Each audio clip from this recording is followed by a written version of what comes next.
Gravando, assim, agora sim vamos começar.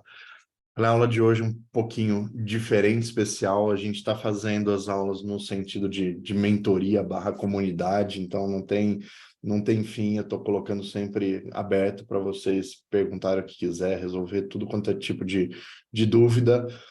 Hoje eu inverti, em vez de a gente começar pelas dúvidas e ir debatendo, vamos falar um pouquinho de reforma tributária. Eu sou meio contra falar de projeto de lei, pensar em projeto de lei, ficar só divagando sobre isso. Eu acho que é muito exercício de futurologia. E eu falo isso para do cliente que fala, mas será que eu faço? Será que eu não faço? Vai ter tributação sobre dividendo. Tá, tem cliente que está esperando e não montando holding há 3, 4 anos, quando começou a conversa de tributação sobre dividendos. Então, pode ser que venha, pode não nessa reforma, não nesse momento, pode ser que venha, mas se a gente fizer ou deixar de fazer algo no Brasil em função de projetos de lei, perspectiva de mudança, a gente trava e não faz absolutamente nada. Então, em regra, eu prefiro trabalhar com o que a gente tem. Esse é um dos motivos, inclusive, pelos quais eu não dei uma aula, não trouxe aqui no curso aquela questão do MP 1171, que é a tributação de offshore. Falei, vamos ver se vai passar ou não vai passar. A gente tem 2 projetos anteriores que já foram rejeitados sobre a mesma coisa. Foram projetos e não MP, então o processo legislativo é diferente. Mas falei, vamos ver, se a gente tivesse mexendo em offshore já 4, 5 anos por conta de projeto, até um pouquinho mais, da época da Dilma, o primeiro projeto, ninguém tinha feito offshore e estava tudo travado. Uh, Aquele da offshore, ele foi até já prorrogado, né? Não foi definida a conversão em lei nos primeiros 60 dias, foi prorrogado, vai até o dia 10 de setembro. Eu tive até agora um único cliente que quis fazer alguma coisa em cima disso, ou seja, ele quer estar absolutamente pronto para tomar uma decisão se tiver uma mudança na questão das offshores. Então, fiz reunião com ele, pedi tudo quanto era o documento que eu podia pedir para que ele tenha em mãos, porque converteu em lei, eu não vou falar para ele, então agora eu preciso ver A, B, C, D para a gente analisar, mas foi um cliente, eu tenho dezenas de clientes com offshore. E, aliás, esse cliente não fui nem eu quem montei offshore, está vindo via escritório parceiro. Então, é isso que eu falo, tem pouca ou quase nenhuma utilidade prática. Então, a gente vê, entende, sabe o que acontece, mas normalmente eu prefiro segurar, porque imagina, eu mexer numa offshore e aí não converte em lei, para que eu mexi? O que eu fiz? A gente vai ter tempo para isso. Com a reforma é a mesma coisa. A reforma, de modo global, e agora entrando nela, ela não é uma reforma tributária envolvendo planejamento patrimonial, que tenha ligação com planejamento patrimonial. A essência dela é com impostos sobre, ou tributos sobre o consumo. Então, o que a gente tem hoje, IPI, ICMS, ISS, PIS, COFINS. Por quê? Porque esses são os tributos que geram uma arrecadação altíssima, combinados eles geram uma arrecadação muito, muito, muito alta, e eles dão, em regra, um trabalho muito grande de apuração. O Brasil, no ranking feito pela OCDE, mesmo que o Brasil não faça parte da OCDE, ele é o último colocado, último mesmo, pior do que qualquer país africano, em termos de quanto tempo a gente gasta para pagar tributo e para entregar obrigações acessórias. E essencialmente por conta destes tributos. Vamos fazer um paralelo com o imposto de renda pessoa física. Dá trabalho fazer? Dá, mas cada vez menos. Para a gente fazer o nosso imposto de renda, se tiver um certificado digital, você vai lá, o gov.br, você pega a sua pré-preenchida e para muita gente é ler e falar, é isso daqui, enviar. A pessoa gasta 10 minutos e fez, porque está absolutamente tudo lá. Então, imposto de renda pessoa física, o nosso é mais fácil do que muita gente. A gente tem elementos complexos no nosso imposto de renda pessoa física. Se tiver atividade rural, se tiver operação em bolsa de valores, tudo isso exige uma complexidade maior. Mas com estes tributos sobre consumo, não, eles dão trabalho sempre. Eles excepcionalmente não dão trabalho para MEI e para quem está no Simples. E olha lá, tá? Mas se você não tiver no Simples, ICMS é um parto na terra, né? É um negócio, assim, na minha opinião, surreal, é o pior imposto que existe. Se a gente fizesse uma faculdade para ensinar ICMS, 4, 5 anos só tratando de ICMS, ia terminar a faculdade sem saber tudo sobre ICMS. É um negócio de louco. IPI é um pouquinho mais simples. Por quê? Porque é um cálculo por fora, porque você tem menos atividades que fazem, a tomada de crédito já está bem estabelecido aqui que é, mas ainda assim, sistemática de crédito, débito, não tem substituição tributária como tem no ICMS, mas ainda assim é um tributinho meio chato. PIS/COFINS é o tributo que mais dá margem a erro, é o que mais dá autuação. A gente tem esses tributos, o PIS/COFINS, há mais de 20 anos, e foi em 2019, depois seguido por regras de 2020 e 2021, que foi definido qual que é o conceito de insumo. Levou 20 anos para chegar nesse conceito.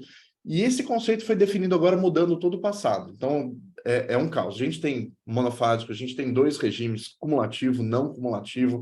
A forma de tomada de crédito no PIS/COFINS é diferente da forma de tomada de crédito do IPI e diferente da forma de tomada de crédito do ICMS. Então, não dá para fazer a parte fiscal destes tributos sem entender muito. E ainda assim tem chance de erro. Prova disso, a gente tem uma área no escritório aqui só para ressarcimento de tributo e só para revisão tributária de PIS/COFINS.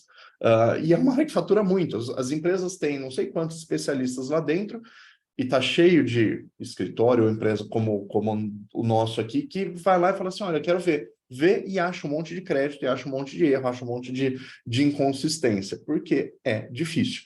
Este é o objetivo. Não é redução de carga, não é mudar, é tentar simplificar. Se a reforma passasse como feita nos 2 primeiros projetos, e a gente vai falar um pouquinho de quais estão os projetos, o Brasil ia subir 2 colocações naquele ranking. Ele ia ser o antepenúltimo país do mundo em complexidade, em número de horas gastas para recolher tributos, para uma empresa poder pagar tributos na média. Então, ainda assim, ia ser pouca coisa. E a ideia original, ou dentre as ideias originais, era substituir pelo menos esses 5 tributos por um, e em outro dos projetos substituir até um pouquinho mais, substituir uma parte da CID, substituir um pedaço do INSS, substituir alguns outros também dentro disso. No fim, a gente substituiu esses 5 por 3. A CBS, ou um IVA, que é dual. IVA é Imposto sobre Valor Agregado. É o imposto mais normal do mundo inteiro. É o que a maioria dos países do mundo usam. Só que o nosso vai ser dividido em IVS e CBS. É uma contribuição que é federal e um imposto que é estadual e municipal, que vai ter um conselho para definir. E, além disso, a gente tem um outro imposto seletivo. Então, não melhorou tanto no fim das contas. Mas esse era o objetivo da reforma, era sobre isso que estava todo mundo falando. A perspectiva que existia era, não vai passar essa reforma, não vai passar, porque nessa de adequar e evitar guerra fiscal, simplificar, tornar a coisa mais unificada, não ficar assim, cada setor da economia paga de um jeito diferente, cada um tem suas regras próprias, então você não sabe ICMS, você sabe ICMS de produtor rural, ou você sabe ICMS de restaurante, que tem regime especial, ou você sabe ICMS de farmácia. Então, você sabia aquele tributo para um setor específico. Nessa de simplificar e passar uma régua e falar assim, agora é todo mundo igual, as cargas iam mudar bastante nas propostas também. Então, o agro ia ser extremamente onerado, o setor de serviços, que representa 72% do PIB, ia ser extremamente onerado, então a gente ia ter uma oneração muito grande, e a gente ia ter mudança na distribuição das receitas tributárias entre os entes federativos. Os estados que estavam ganhando estavam, não, eu estou perdendo porque eu não posso mais agora usar benefício fiscal e fazer guerra fiscal. Aí o outro estado falando, não, mas você está ganhando porque está indo para o destinatário e não era assim que estava antes. Uma discussão sobre isso, então a gente tinha 2 pontos contra a reforma que justificavam a gente falar que não ia passar. Primeiro, esta oneração de carga, ou seja, a gente ia ter setores da economia fazendo um lobby para não ter aprovação. Exemplo, a bancada ruralista sozinha é suficiente para não ter aprovação.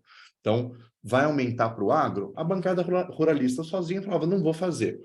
Os partidos e governadores tinham força suficiente para falar, não, eu acho que eu estou perdendo, porque eu não vou mais poder dar um benefício fiscal que eu dava na guerra fiscal, que eu não vou atrair empresa para cá, não vou atrair negócio para cá, ainda que eu esteja recebendo mais dinheiro, segundo os projetos, isso não vai compensar o que eu gero indiretamente, porque quando eu trago uma fábrica para cá, o dinheiro circula por aqui muito mais, e isso gera mais dinheiro para mim. Então, eu vou perder por aqui. Era o suficiente para não aprovar. A gente tinha esses dois paradigmas de não vai aprovar. E a gente tinha, ao mesmo tempo, uma visão de que precisava aprovar a reforma. Precisava aprovar a reforma por dois motivos. Porque ela é boa, porque ela é útil, porque ela é importante, porque ela ia ajudar por tudo isso. E segundo, porque a proposta de orçamento do atual governo estoura qualquer coisa de arrecadação possível e imaginável. Então, é como se eu falasse o seguinte, o meu salário é R$ 10.000 por mês, mas para o ano que vem, eu pretendo comprar uma casa, comprar um carro e viajar para o exterior. Tá, mas como você ganha 10 mil por mês? Você tá com dinheiro guardado? Não, não, com os 10 mil por mês do ano que vem. 10 mil por mês do ano que vem dá 120 mil. Como é que com 120 mil você compra uma casa, um carro e uma viagem para o exterior? Né? Não, a casa eu já vi, eu vou gastar 300 mil. O carro eu gasto 50 mil. E a viagem para o exterior eu vou gastar 20 mil. Tá, isso dá 370 mil. Mas você usa 120 já para viver. Da onde vai sair isso daqui? Eu vou ganhar mais dinheiro ano que vem. Isto foi orçamento. Basicamente, eu vou ganhar mais dinheiro. Ganhar mais dinheiro eu vou cobrar mais impostos. Então, veio uma ideia de que a gente tinha propostas de mudanças tributárias, a reforma tributária, com duas PECs, PEC 45 e 110, que não são desse governo, são de outro governo. Esse governo veio para mexer nisso.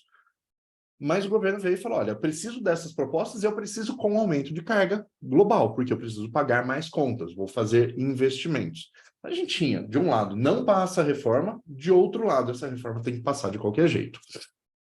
O que ninguém contava é com o governo segurando verba que estava no orçamento também, e depois falando, olha, só vou liberar se estiver assim, e liberando as vésperas da reforma. Quando você quer, quando você quer, quando você quer, e né, com o próprio dinheiro público distribuindo para que os políticos possam fazer todo o oba-oba deles. Olha o que eu fiz, eu construí uma ponte aqui na cidade, eu fiz aquilo, blá, blá. Então, liberou verba a rodo e passou uma reforma.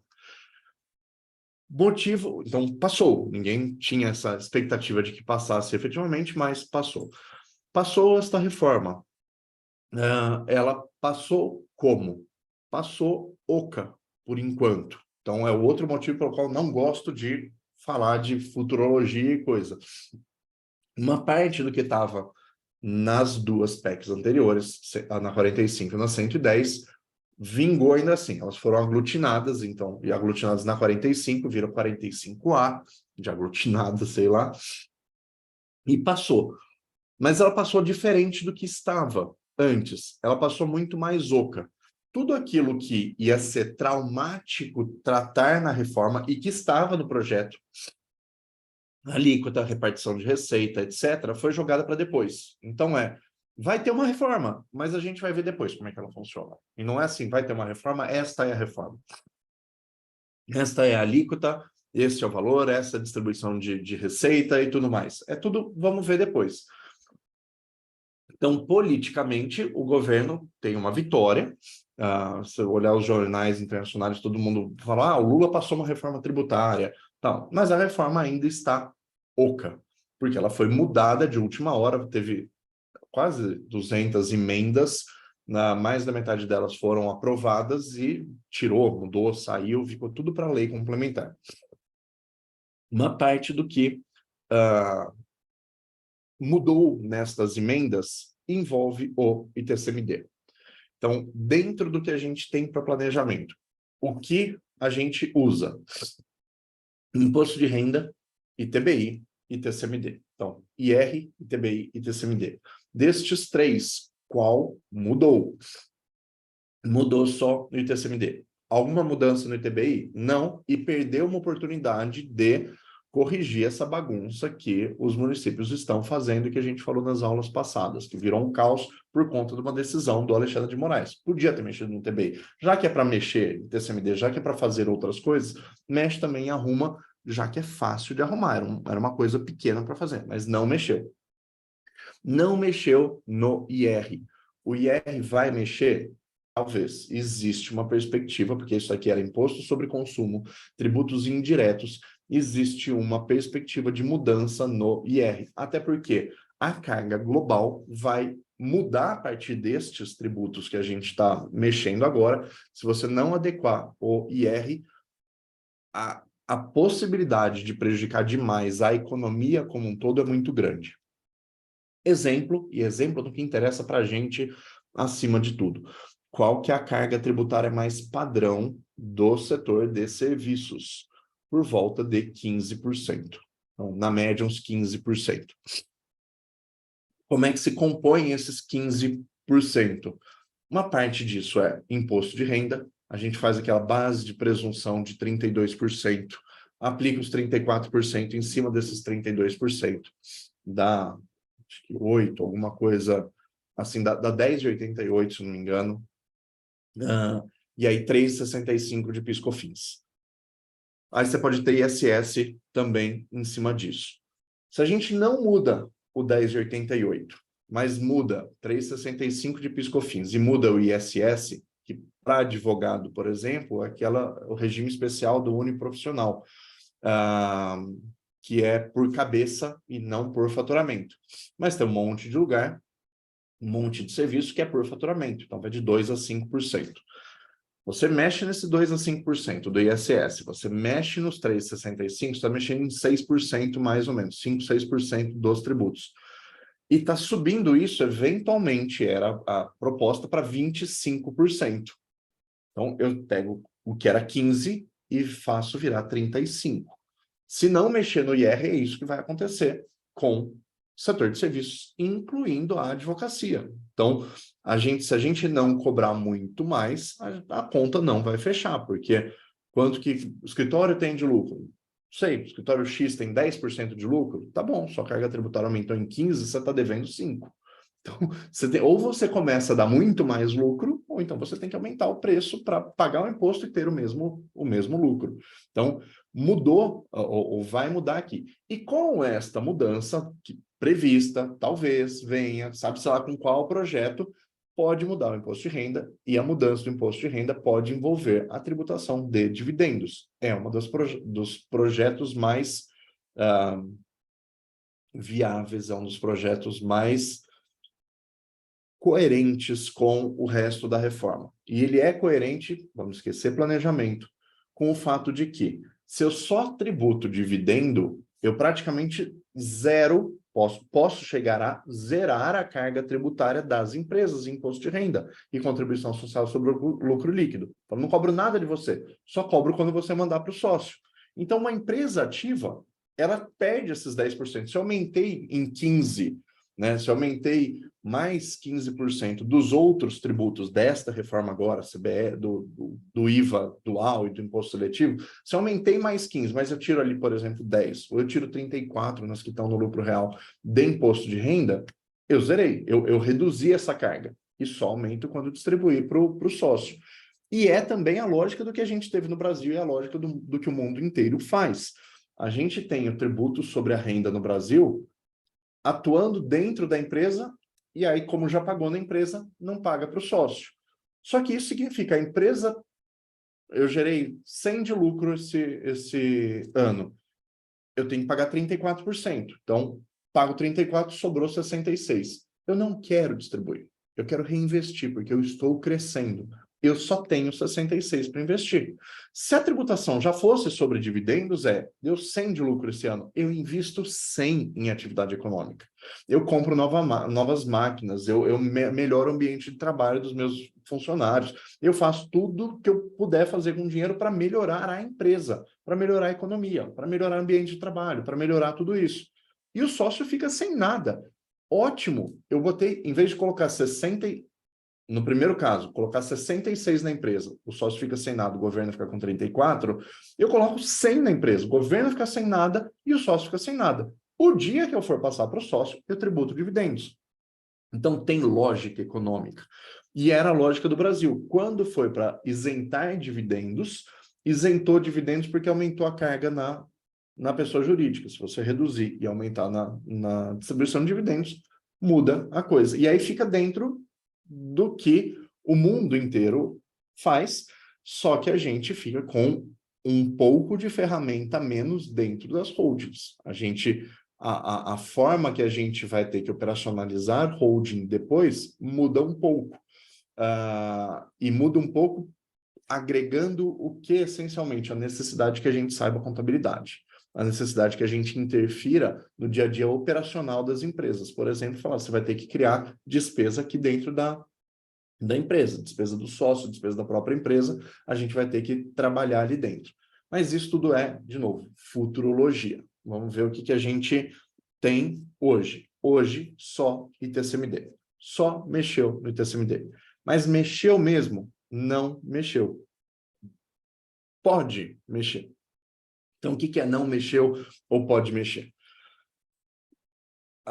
Eu gosto até quando eu dou aula de direito tributário, e aí aqui eu falo de planejamento, mas na pós-graduação da Unipaulistana, aqui em São Paulo, eu dou aula de direito tributário, dou aula de planejamento tributário, não só o planejamento tributário de planejamento patrimonial.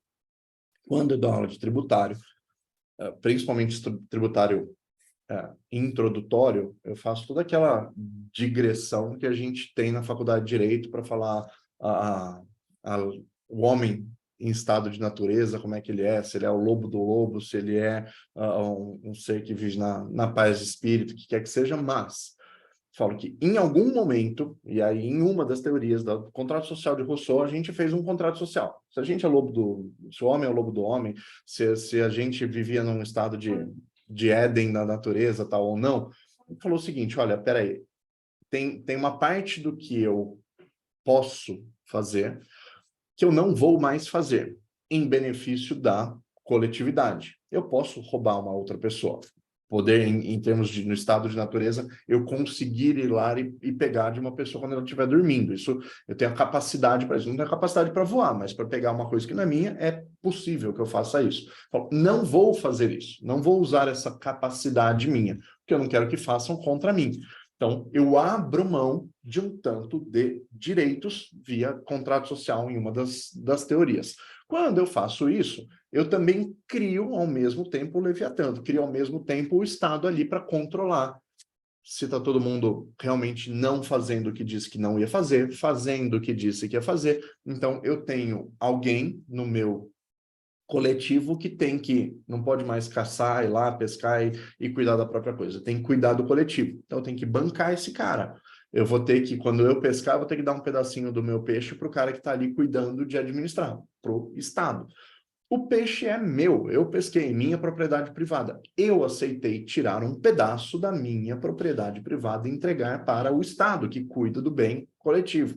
Então, também está nesse contrato social o tributo, a abrir mão da minha propriedade privada. Ou seja, né, como aqui a gente só tem gente do direito, não preciso entrar em detalhe disso. Ou seja, mas esse é o ponto principal. O sistema tributário, em qualquer lugar do mundo, ele precisa partir da Constituição. Eu não preciso regras de direito civil estarem na Constituição. Direitos fundamentais, ok, mas boa parte das regras de direito civil não precisam estar. Mas de direito tributário, sim, ela tem que ser relativamente imutável, porque ela representa um ato do cidadão que abre mão de um pedaço da propriedade privada dele. Então, tributário, a gente sempre, sempre, sempre vai partir da Constituição. Mais relevante do que em qualquer outra área, a gente tem que olhar a piramidezinha de Kelsen ali e falar, está iluminando o resto da farolete, ele está iluminando o resto. Então, o que eu escrevi aqui para baixo da Constituição está de acordo com o que está na Constituição? Tem que ser assim. Prova disso, detalhe disso, boa parte das discussões tributárias podem chegar ao STF e ao STJ. Então, envolvem lei federal, envolvem matéria constitucional, o que não acontece com boa parte das relações privadas, que dependem de fato, de prova, mas tributário, vira e mexe, vai para lá, porque a matéria é constitucional por natureza.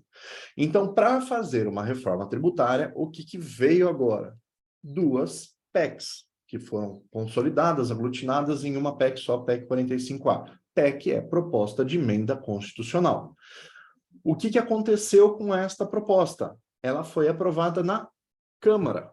Ela tem que ir para Senado. Então, mudou alguma coisa? Não mudou nada. A gente teve um passo, relevante sim, mas um passo tomado. Esse passo foi, aprovou para a Câmara. Câmara vai para o Senado. Se o Senado aprovar, 2 turnos, sem uma mudança relevante, passa a ser matéria constitucional. Não vai nem para sanção, quem aprova é o próprio Senado, ou Congresso é que aprova internamente PEC. Então, se não mexer, vai. Se mexer, volta para a Câmara para fazer. Então, para revotar as mudanças que o Senado fez. Então, existe ainda um longo passo. O Senado já declarou que não vai finalizar esta votação antes de outubro. Tá em análise, vai ser discutido para ir para outubro.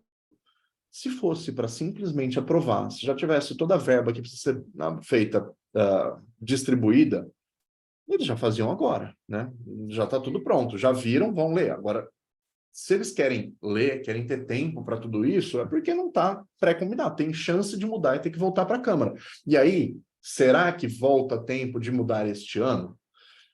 Isso para todas as matérias, para o tributos como um todo. O ITCMD, que é o nosso tributo que está sendo mudado, também precisa de aprovação esse ano? Precisa, porque ele vale para ITCMD 2 regras daquelas limitações ao poder de tributar. Quais sejam? Eu não posso ter aumento de tributo, e aí a gente vai ver se tem ou não, mas eu não posso ter um aumento de tributo sendo feito no mesmo ano da lei que o instituiu ou que aumentou o tributo. Eu não posso ter um aumento de tributo com menos de 90 dias de antecedência. Mas então se fizer em outubro, vai valer vai valer o ano que vem? Pode valer o ano que vem, sim. Tem que respeitar 90 dias. Então, fez dia 31 de outubro. Peraí, não tem 90 dias até dezembro. Tudo bem, vai passar a valer em março. Mas vai passar a valer também? A gente vai ver o que tem ali, porque a resposta é não. Não vai passar a valer também. Mudou a Constituição. Mudar a Constituição significa que aumentou algum tributo, que veio um tributo novo, que está valendo alguma coisa diferente? Não. Eu preciso, principalmente para a ITCMD, a gente vai olhar isso daqui a pouquinho, eu preciso de lei, ou lei complementar, ou de lei estadual. Então, enquanto saiu a PEC, mudou a Constituição, aí os governos estaduais têm que correr para ver o que eles vão fazer. Se não publicar este ano uma aprovação que a Assembleia Legislativa vai ter que fazer no meio do recesso, em dezembro, e ser sancionada ainda por cada governador este ano, não vai valer este ano. Então, em princípio, a gente tem também uma chance de que nada aconteça este ano. Então, não mudou, só tem uma proposta. Ela tem que ser aprovada no Senado. Se aprovar no Senado, está valendo alguma coisa automaticamente? Não necessariamente, eu ainda preciso de mais mudanças. Então, a gente está relativamente longe de algo que tenha que sair correndo e fazer mudança. Se a gente está longe, esse é um motivo pelo qual eu não gosto de ficar conjecturando aqui sobre o que vai acontecer, o que não vai acontecer. Mas, por que eu trouxe, então, isso aqui para a aula? Por que eu quis falar de reforma com mais tempo? 2 motivos. O primeiro é porque eu fui ver o que estavam falando por aí na reforma tributária normal, que eu estudei, e na reforma de PPS. Dos 2 lados tem gente falando besteira, inclusive aqui em PPS. Então, vi uma pessoa falando, uma pessoa cheia de seguidor, cheia de não sei o quê, que dá aula para um monte de gente, falando assim, não, uma das mudanças agora é que a alíquota vai ser unificada. Não. Então, como tem desinformação por aí, eu falei, vamos vir para cá, vamos trazer essa discussão para cá. E o segundo motivo é, não adianta, as pessoas olham muito para o próprio umbigo, para aquilo que está na frente delas, é natural, todos nós fazemos isso, e em vez de olhar para CBS, para o IVS, para o IVA, para o imposto seletivo, né, que vai chamar IS, sabe-se lá, está sendo tratado como IS, então IS, CBS, VES, um caos. Em vez de olhar só para isso, estão olhando para efetivamente tributo sobre herança. Eu até postei ontem aquele relatóriozinho do Google Trends. Se eu olhar o Google Trends, tributação sobre herança, aumento de imposto sobre herança, estão no top de pesquisas feitas no Google. Então, ainda que a gente não tenha nada confirmado, os clientes estão em dúvida. E essa semana também eu tive vários clientes ligando aqui, então tem que correr com planejamento, porque vai mudar o ITCMD. Como os clientes estão com dúvida, é importante que vocês saibam também isso, seja para ferramenta de venda, seja para ferramenta de conversa com o cliente, mostrar que você sabe do que você está falando. Então, por isso que eu falei, vou antecipar quaisquer andamentos que a gente tenha de aprovação dessa PEC, e já vamos tratar do que ela está até agora, abrir uma exceção para fazer isso. O que Ô, mudou? Dani, só um comentário da veracidade da informação. Ontem, estava aqui conversando com meu sócio, e uma cliente que está pedindo, uma senhorinha, pedindo um testamento para a gente, mas sempre com muita dúvida, há um ano, né? Acho que faz exatamente um ano que a gente foi para Curitiba, ligou ontem, ele mandou um áudio de 6 minutos e que vai acabar a herança, que o Lula vai tomar tudo, então semana que vem a gente vai para Curitiba e Camboriú assinar todos os documentos que ela vai transferir tudo. Aí o meu sócio falou, bom, não é verdade, mas vamos aproveitar da situação e resolver e receber. Exatamente. Não, e aí não é se aproveitar dela, mas ela Não, não. já apresente para ela algo que seja bom, já faça um planejamento realmente para ela. Então, é o que eu falei, para estar tão alto no Google Trends, eu não lembro agora exatamente, mas ainda está no story que eu postei. Eu vou até olhar aqui, Google Trends de ontem, ó. Herança, assunto é o segundo do Google Trends.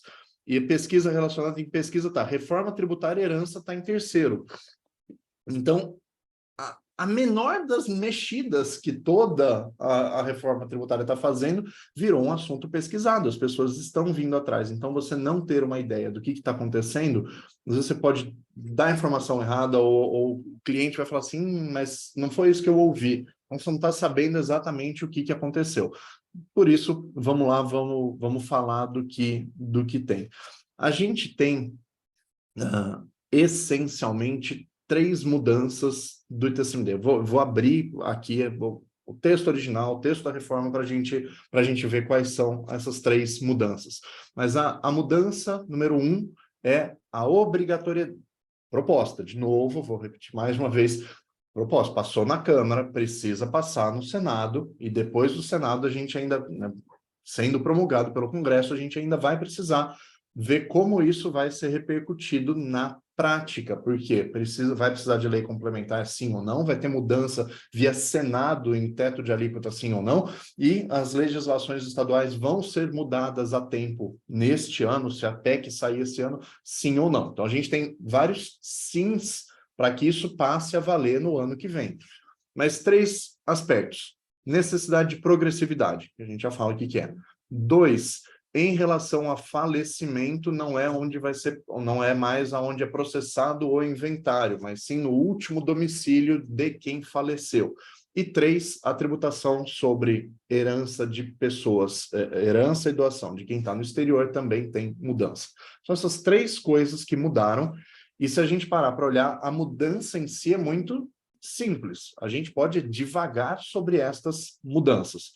Então, eu vou compartilhar aqui com vocês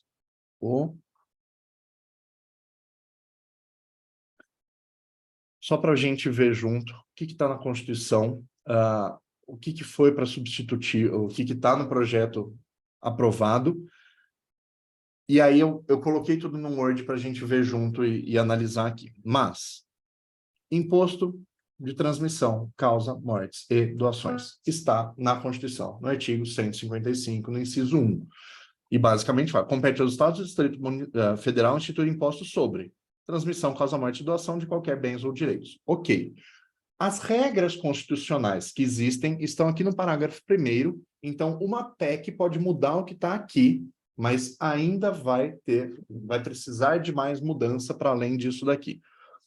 O imposto previsto no inciso 1, relativamente aos bens imóveis e respectivos direitos, compete ao Estado da situação do bem ou ao Distrito Federal. Tá bom? Nada de novo aqui. Eu tenho um imóvel onde estiver este imóvel, é o Estado que é o sujeito ativo desse tributo, é quem vai receber o ITCMD em relação a bens imóveis. E aqui nada mudou.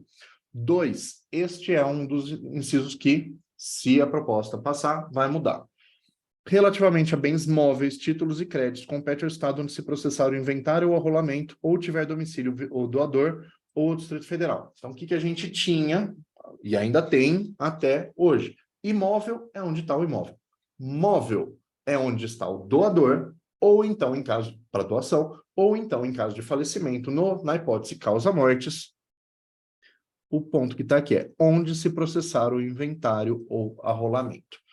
Então, eu podia ter alguém morando em São Paulo, morando no Rio, morando em Mato Grosso, na Bahia, no Paraná, qualquer lugar, e eu falo assim, eu vou fazer o inventário em Manaus, eu vou fazer o inventário lá no Amazonas, porque lá é 2%. Se eu só olhar a Constituição, é isso que é ali que eu ia ter que pagar o tributo, aonde está ocorrendo o inventário. Para bens móveis. E aí, qual que era o planejamento mais padrão que as pessoas também faziam? Coloca os bens imóveis dentro de uma holding, você deixa de ter imóveis, você passa a ter bens móveis, você passa a ter simplesmente as cotas daquela holding. Então, eu não tenho mais imóveis no meu nome. Eu só tenho móveis, eu só tenho as cotas ou qualquer outra coisa que não sejam os imóveis. E fazia isso, por exemplo, também no estado do Amazonas, porque lá eu não reavalio o patrimônio, não reavalio o PL daquela empresa. Não vou saber se na conta de ativo imobilizado, dos imóveis que eu tenho ali, eu coloquei pelo meu custo de aquisição ou se eu coloquei a valor de mercado. E se eu coloquei pelo custo de aquisição, quanto vale de verdade? Se colocou 100 mil, mas vale 1 milhão? Manaus não fazia isso, ou Amazonas não fazia isso. O pessoal simplesmente ia lá e mexia. A gente vai ter uma mudança aqui, que eu já vou falar na sequência como é que essa mudança repercute. Aí, 3, terá competência para sua instituição regulada por lei complementar. Isto mudou? Não. E isso é um ponto relevante. Ainda continua valendo esse inciso 3. Eu ainda preciso de uma lei complementar para regular quais situações? O A e o B. E a gente vai ver o que mudou desse A e B aqui. Eu ainda vou precisar da lei complementar, mas antes eu preciso de lei complementar no caso de doação, se quem está doando estiver fora do Brasil, residente ou tiver domicílio fora do Brasil, no exterior. E 2, se a pessoa morreu, não, a pessoa que possui os bens era residente ou domiciliado, ou o inventário dela foi lá no exterior também. Então, doação ou causa-mortes, se a pessoa que doou, a pessoa que morreu estiver no exterior, eu preciso de lei complementar. A gente tem uma decisão do Supremo dizendo, enquanto não tiver lei complementar, não pode cobrar imposto aqui. Então, também era um planejamento comum. Se você pega, vamos até simplificar, fez toda a holding aqui no Brasil, fez tudo, está tudo dentro de uma holding, e você cria uma offshore lá dentro, integraliza suas cotas na offshore lá fora, você tem bens no exterior, que já é uma discussão à parte. Aí você vai lá e faz a sua saída do domicílio, você sai, tira o seu domicílio do Brasil, vai para o exterior. Então, não sou mais domiciliado no Brasil. Faço uma declaração de saída, vou para o exterior e fico ali. E dou todas as cotas da minha holding da minha offshore para quem quer que seja. Passo todas essas cotas para alguém. E depois eu volto para o Brasil. Isto era um planejamento que as pessoas faziam. Quando eu doei bens no exterior, que não é o que está falando aqui no artigo, mas a gente já tinha previsão sobre isso em jurisprudência na maioria das leis estaduais, e 2, eu também morava no exterior, e aí sim estava aqui, e não tem lei complementar, não faço nada. Detalhe que eu sempre falo, tá lá na aula, já falei com vocês mais de uma vez, só tem que tomar cuidado com esse tipo de planejamento, porque a gente entra naquele risco. Você só fez isso para não pagar imposto? Então, tem substância, tem propósito negocial, você fez só para não pagar ITCMD. Você fez só para não pagar ITCMD, a chance do fisco querer autuar por algum outro motivo que não simplesmente aplicar aqui e falar, isso daqui é uma fraude, isso daqui eu vou aplicar ali aquele 112, parágrafo único do CTN, que eu também já falei em outras aulas, que tem uma ação direta de inconstitucionalidade, a 2446, que mudou um pouquinho o entendimento disso, mas ainda é um único precedente do final do ano passado, de outubro do ano passado. Então, cuidado com isso. Mas mudou um pouquinho isso daqui. Ainda precisa de lei complementar, mas a gente vai ver o que mudou. Terá sua alíquota máxima fixada pelo Senado Federal. Ok, continua valendo. O Senado ainda fixa a alíquota máxima. Hoje é 8%. Não incidirá sobre doações destinadas no âmbito do Poder Executivo da União, os projetos socioambientais ou destinados a mitigar os efeitos das mudanças climáticas. Tá bom, então tem uma exceção aqui, não mudou também. Tem mais uma exceção, não entra no planejamento, mas tem mais uma exceção. Enfim, é isso que está na Constituição. O que a gente sempre veio estudando, normal, que todo mundo aplicava o jeito normal de tocar a coisa. O que vem no substitutivo final? Espera aí, que a barrinha do Zoom fica bem em cima. Substitutivo final, é porque estava aqui na minha tela como substitutivo. O que veio na PEC 45A? O que foi aprovado aqui? Mudança no 155. Inciso 1, ele continua lá do jeito que está, compete. O caput, o inciso 1, continua do jeito que está. Compete ao Estado, aos Estados e ao Distrito Federal instituir imposto sobre transmissão de bens, causa-mortes e doações de bens e direitos. Beleza. O parágrafo 1º aqui muda. O que muda? Incluíram 3 incisos, ou mudou um inciso, mudou o inciso 2 e incluíram 2 incisos aqui. O que mudou no inciso 2? A gente acabou de ler e eu vou fazer o comparativo no próximo slide aqui, no próximo compartilhamento de tela. Relativamente a bens móveis, títulos e créditos, compete ao Estado onde era domiciliado o de cujos. Esse trechinho mudou.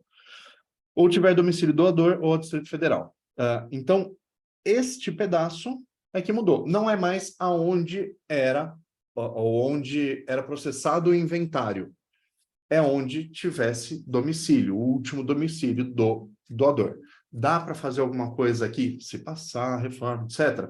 Dá, porque ainda existe, na teoria de quem gosta dessas mudanças de domicílio, ainda existe o entendimento de que o domicílio fiscal, por expressa previsão do CTN, é uma opção do contribuinte. O contribuinte pode indicar o domicílio fiscal dele, e o domicílio fiscal dele pode ser diferente do domicílio civil. Eu não tenho obrigatoriedade de ter o mesmo domicílio. Então, eu posso ter um domicílio fiscal num estado que tem a tributação de 8 e ter o meu domicílio fiscal lá no Amazonas, por exemplo, que tem a tributação mais favorecida do Brasil. Então, ainda dá para fazer alguma coisa? Para quem gosta dessa tese, sim, você só tem que tomar mais cuidado para deixar claro qual é o seu domicílio fiscal.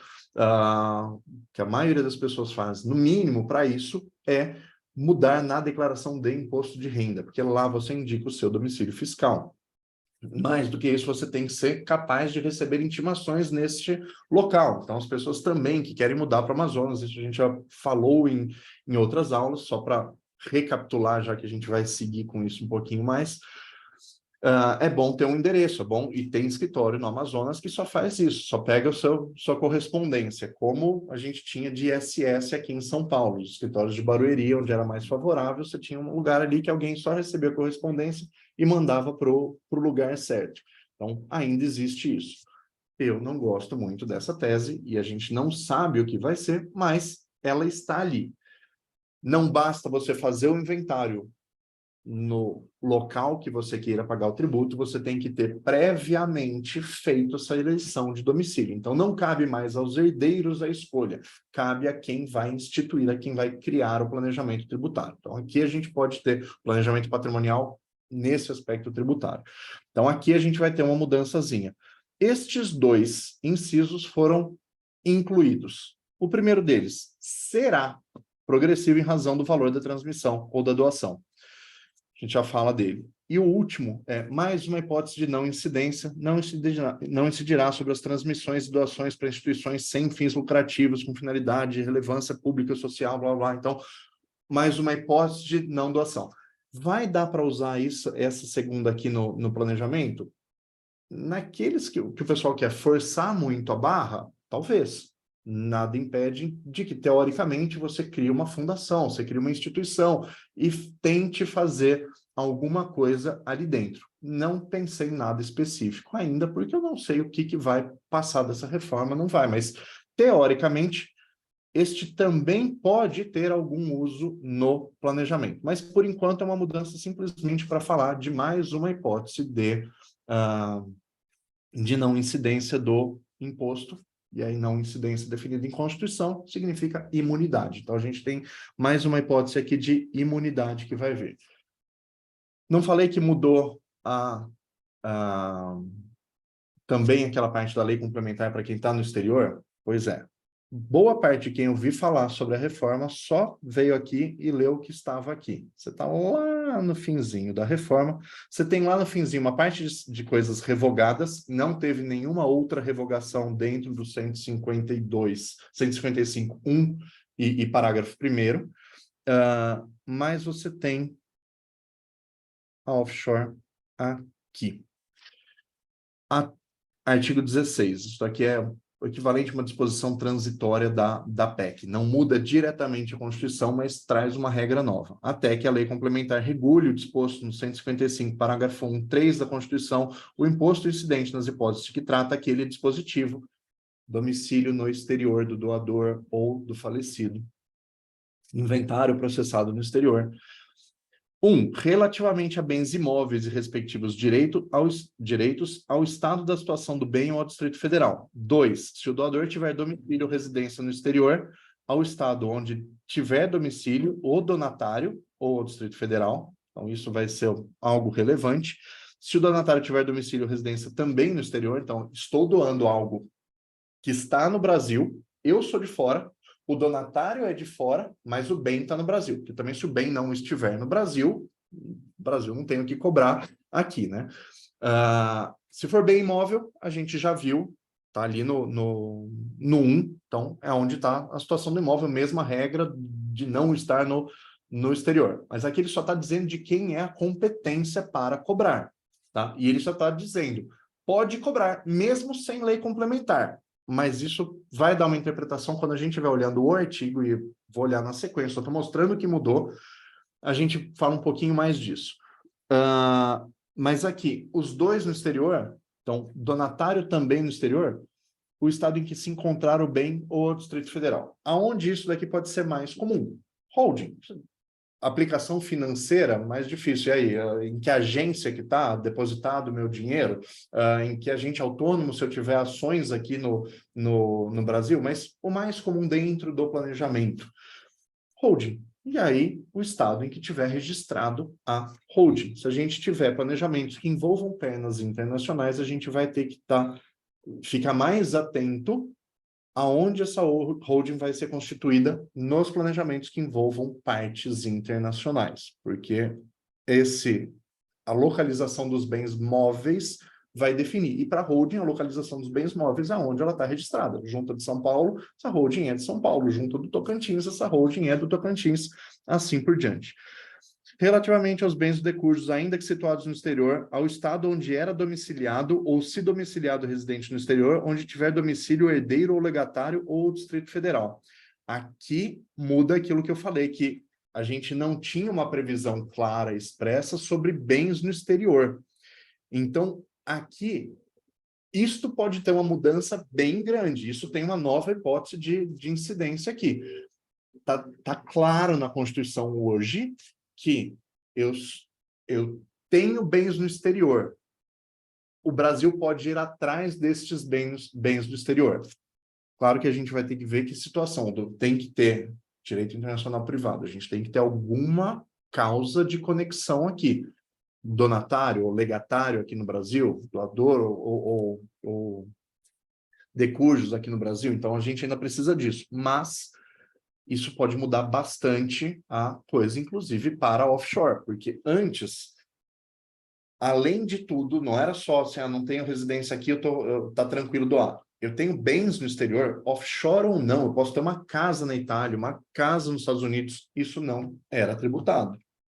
Agora vai tributar. Então, existem mudanças, existe uma perspectiva de mudança relevante.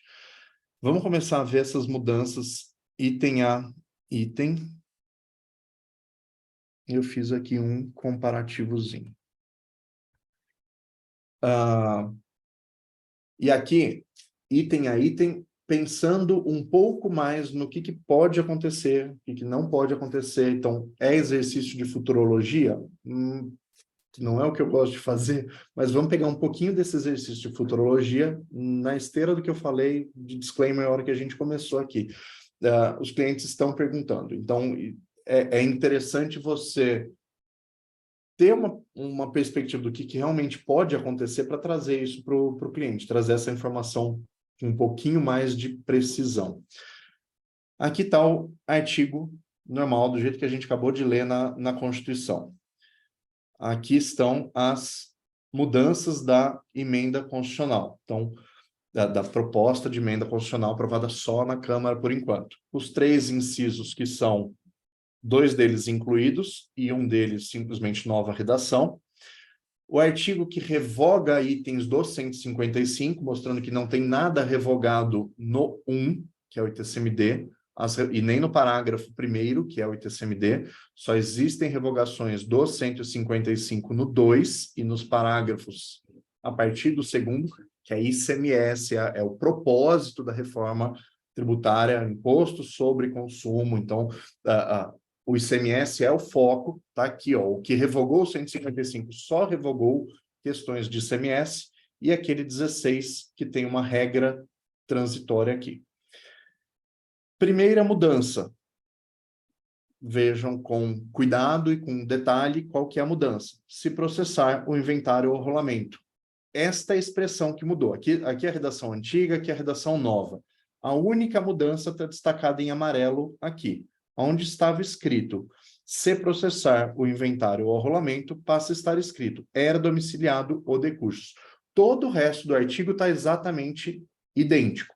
Então, o que acontece, o que existia antes? Eu podia escolher domicílio e, além de escolher domicílio, os herdeiros ainda podiam ir lá e definir que iam processar o inventário, iam realizar o inventário ou rolamento num lugar que não fosse o domicílio do decursos, para pagar menos. Então, a decisão estava na mão dos herdeiros.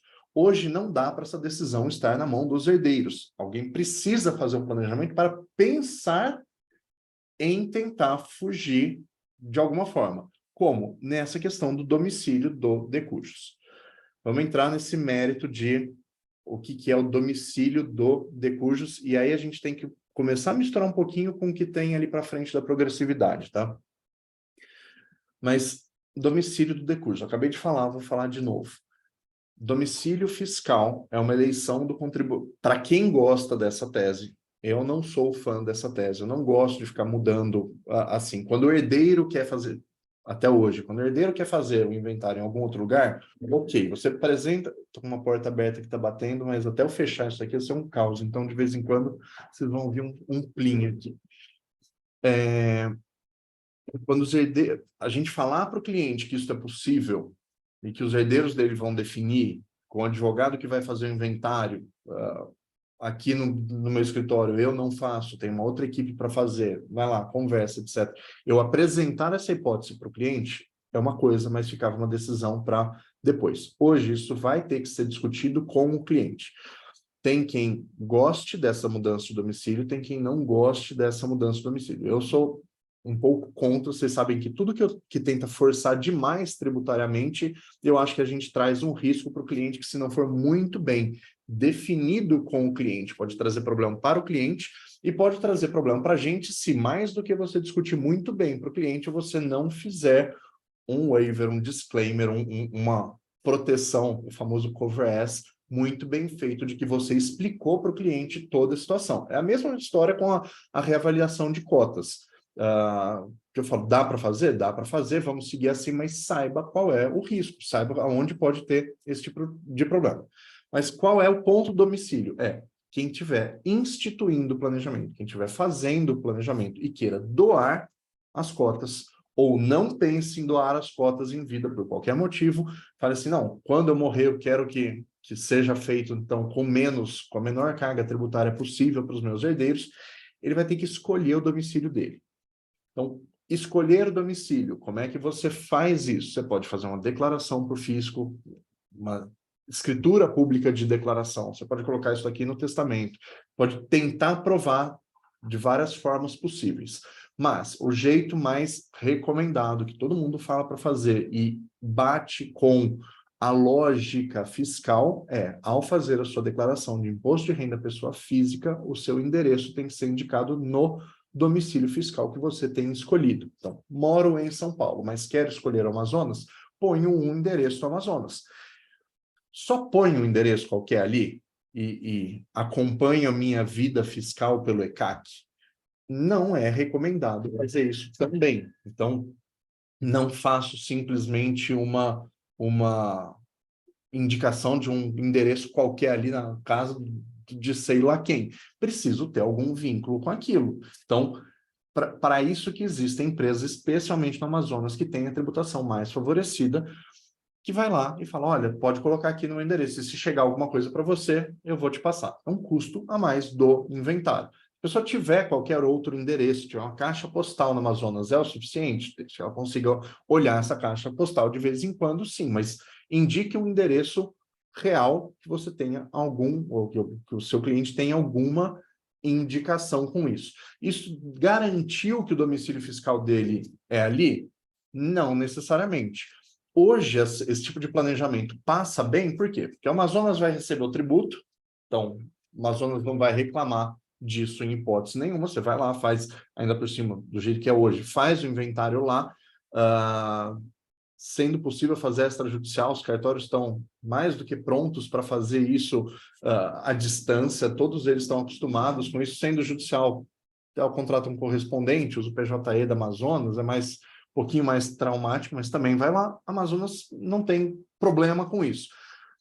Estados estão olhando isto, até onde eu saiba, só São Paulo. São Paulo vem olhando, a gente teve cliente que não fez o planejamento, mas foi intimado pela Secretaria da Fazenda de São Paulo para, olha, estou vendo que você recebeu uma herança aqui, eu não recebi, eu não vi o imposto pago. Cadê o imposto pago disso daqui? E eu tive caso de Mato Grosso, a gente tem uma unidade lá, acontece, a filha mora aqui em São Paulo, o resto da família inteira lá, o pai faleceu no Mato Grosso, o imposto foi pago no Mato Grosso, tinha fazenda, então tinha imóvel lá no Mato Grosso, não tinha planejamento, não tinha nada, tudo Mato Grosso pago certinho, mas o Estado de São Paulo falou, olha, eu vi no cruzamento de dados com o imposto de renda que você declarou para o imposto de renda o recebimento de herança neste ano. Mas eu, Estado de São Paulo, não vi você donatário, né? Donatário ou herdeiro com domicílio em São Paulo, não tem isso aqui. Ela teve que ir lá e mostrar, falar, não, porque processou no Mato Grosso, porque o falecido era do Mato Grosso, a maior parte dos bens estava no Mato Grosso, etc. Eu moro aqui, então tem estado que olha. Para o estado de São Paulo criar algum tipo de entrave, estou falando de São Paulo especificamente, porque eu sei que já vem fazendo. Com o Amazonas, é um passo. E falar, você não tinha domicílio lá, qual era o seu vínculo? Uma caixa postal? Um escritório específico para isso? Eu acho que aqui tem uma fraude tributária, não tinha substância nisso. Pode escolher o domicílio fiscal? Sim, dentre domicílios civis adequados, dentro de domicílios que você pode fazer. Então, você tem mora em São Paulo, mas você tem casa no Rio e vai todo fim de semana para o Rio de Janeiro, porque você tem a sua família de lá, etc. Escolhe um dos dois, escolhe São Paulo ou Rio, não um estado aleatório. Então, existe um risco. Este risco tem que ser apresentado para o cliente. E aí, mais um detalhe sobre esse risco que eu acho extremamente relevante falar, ligado à reforma ainda. A reforma tributária atual, ela é feita para imposto sobre consumo. PI, PIS, COFINS, ICMS e ISS. Quais as maiores fontes de arrecadação dos estados hoje? ICMS. Quais as maiores fontes de arrecadação dos municípios hoje? Mais do que IPTU, ISS. Para a maioria dos municípios, os municípios maiores, ISS. Município e estado vão ficar sem a maior fonte de arrecadação. Não vai ficar sem o dinheiro, mas a fonte de arrecadação, sim. Os fiscais, os funcionários públicos da administração tributária vão fazer o quê sem ter ICMS para fiscalizar? Vão fiscalizar IPVA? Quanto que dá para fiscalizar de IPVA? O que dá para fazer com IPVA? Pouca coisa. O que sobra para a administração fazendária atual? Estado, fiscalizar ITCMD. Então, se hoje muita coisa passa, não dá para contar que muita coisa passe depois que a reforma estiver em vigor, se ela passar normalmente, ainda que uma parte dos tributos vai ser só em 2033, vai começar em 2026, não importa. O foco dos estados vai ser ITCMD. O foco dos municípios vai ser IPTU. Dá para mexer muita coisa em IPTU? Você atualizou a planta ali, você pôs que a alíquota para cada região, se é comercial, se não é, acabou. Aonde que dá para fazer? ITBI. Então, dá para ficar mais de olho em ITBI. Tudo aquilo que o STJ veio e falou ao tratar que não pode ter o valor venal como mínimo, vai virar e vai depender, então, do município abrir um procedimento administrativo. O município está com o fiscal ali parado, não pode mandar embora, tem estabilidade. Vai fiscalizar, vai abrir processo administrativo para ver se o que você passou era valor de mercado mesmo ou não. Planejamento ou fora de planejamento. Então, o ITBI e o ITCMD vão ser tributos que vão ter uma fiscalização maior. Essa questão de eleição do domicílio ainda é possível, mas o risco tem que ser muito apresentado para o cliente. Ponto genérico da reforma ainda ligado a esse segundo aqui, que é a eleição de domicílio. Então, ponto geral da reforma. A gente vai falar já assim que eu terminar esse comentário, a gente vai falar da progressividade.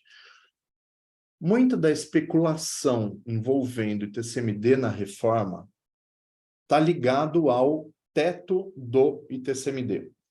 Então, o limite máximo do ITCMD vai ser mexido ou não. Então, tem mudança ou não tem mudança. Em 2015, e eu acho que eu já comentei isso para vocês nesse curso, em 2015, naquela época de um desgoverno, digamos assim, em que a Dilma realmente perdeu muito poder político, em que ela estava extremamente fragilizada por ali, a gente coincidiu com alguns estados tendo um déficit de caixa muito grande. Minas Gerais, Rio de Janeiro e Rio Grande do Sul ficaram sem pagar funcionário público um certo período. Eles estavam com um déficit de caixa muito grande. Naquele momento, houve uma pressão no governo federal para aumento do ITCMD. O que é essa pressão para o governo federal? O que aconteceu? A gente teve uma reunião do CONFAS, Conselho Nacional das Secretarias de Fazenda estaduais, em que todos os secretários de Fazenda, os 27, assinaram um documento pedindo, ou encaminhado ao governo federal, que eles concordavam que o governo usasse o seu poder e influência política para que o Senado aumentasse o teto do imposto. O teto estava em 8%. Eles falaram, aumente para 20%, a gente concorda. E a gente concorda, passou nesta reunião, a gente concorda que isso seja feito com uma nova repartição de receitas. Ou seja, eles queriam, naquele momento político, um aumento para até 20%, que ia ser atribuído ao governo federal. Foi o Senado que aumentou. Foi o governo federal que aumentou. Então, óbvio que os governos estaduais iam ter que mudar as leis locais, mas eles iam todos jogar isso daqui no governo federal. E por que o governo federal teria esse desgaste? Porque a Dilma já estava queimada. Então, ela já estava num momento fragilizada. E eles queriam propor uma redivisão de receitas tributárias para que um pedaço do TCMD da arrecadação fosse para o governo federal. Então, vai um pouquinho do valor para você, então por isso você se desgasta e libera o teto e fica como bode expiatório desse aumento, mas a maior parte vem para a gente. Naquela época começou essa discussão sobre o aumento, e desde então está um fantasma pairando aqui, vai aumentar ou não vai aumentar. A gente teve, também já foi falado isso mais de 1000 vezes, todo mundo sabe dessa história, a gente teve declaração do Lula e do Haddad falando que o imposto de herança tem que aumentar, que o imposto de herança no Brasil é muito baixo. Eu já falei para vocês também mais de uma vez a minha opinião. Eu concordo, eu acho que é muito baixo. Eu acho que você consegue reduzir desigualdade aumentando este tributo especificamente. Esse tributo é um dos que não machuca você aumentar. Então, existe a possibilidade de que toda essa lógica de mudanças que a reforma está trazendo, inclusive no ITCMD, sendo que o próximo passo é Senado, que é quem já pode, por resolução interna, ato administrativo, aumentar esse teto, vem uma mudança de teto. E aí, com esta mudança de teto, os estados também tentem trazer ou automaticamente, né, é quase uma decorrência, agora não é mais 8 o teto, agora é 12, 20, 25, 40, vamos para o 20, que foi discutido a vida inteira. Agora que aumentou para 20, os estados vão ter que mexer nas leis se eles quiserem cobrar um pouquinho mais. E os estados já vão ter que mexer nas leis, a uma parte desses estados, por conta da progressividade que a gente já fala na sequência aqui, mas se os estados têm que mexer na lei, é o momento de, olha, como aumentou, a gente vai subir isso daqui. Amazonas vai junto? Talvez. Então, a gente também não sabe o que vai acontecer. Amazonas vai aproveitar e vai mexer na lei para reavaliar cotas de empresas, holdings dentre elas? Talvez. São Paulo, que hoje tenta reavaliar e perde no judiciário, vai mexer nisso? Muito provavelmente. O projeto aqui em São Paulo era 250, foi arquivado. Mas, e aí, por que ele foi arquivado? Será que foi arquivado porque já tinha uma perspectiva disso aqui ser mudado na reforma e ter 2 mudanças no TCMD ia ser muito pesado? Então já está engatinhando para ter mais uma coisa? Talvez. Então, no fim das contas, mesmo, e aí por isso que eu ainda estou no inciso 2, mesmo essa opção de planejamento, pensando em domicílio tributário, ela vai sofrer, é possível, futurologia, é possível que ela sofra alguma coisa, porque os estados vão ter que se adequar, e ao se adequar, pode ser que a gente não tenha tanto benefício de um para o outro. O planejamento não era tão falado até 2013, 2015, que todo mundo cobrava 4%. Começou a mudar isso aqui quando os estados, para arrecadar, começaram a subir para 7%, para 8%, e aí, sim, peraí, ficou mais caro para mim agora. Dá para sair desse caro? Dá para ir para outro lugar? Agora, se todo mundo voltar a ter uma alíquota relativamente padrão, cadê o planejamento desse inciso 2? Essa aqui de mudança de domicílio. Então, este inciso 2, a gente ainda vai ficar na pendência de vai ter uma mudança no teto da alíquota, sim ou não? E mesmo que não tenha mudança na alíquota, no teto da alíquota, a gente deve ter mudança de alíquota em função desse inciso 6. Inciso 6. O imposto será progressivo em razão do valor da transmissão ou da doação. Então, está exigida aqui a progressividade do mesmo jeito que existe progressividade para outros tributos. Exemplo, imposto de renda. A Constituição fala, ele tem que ser progressivo.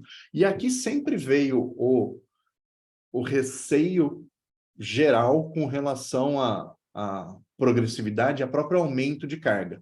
Eu acho que o imposto no Brasil é barato, o ITCMD? Acho. Acho que podia ser 20%, como é na maioria do mundo? Acho que sim. Acho que isso muda redistribuição, etc. Mas não é 20% para todo mundo.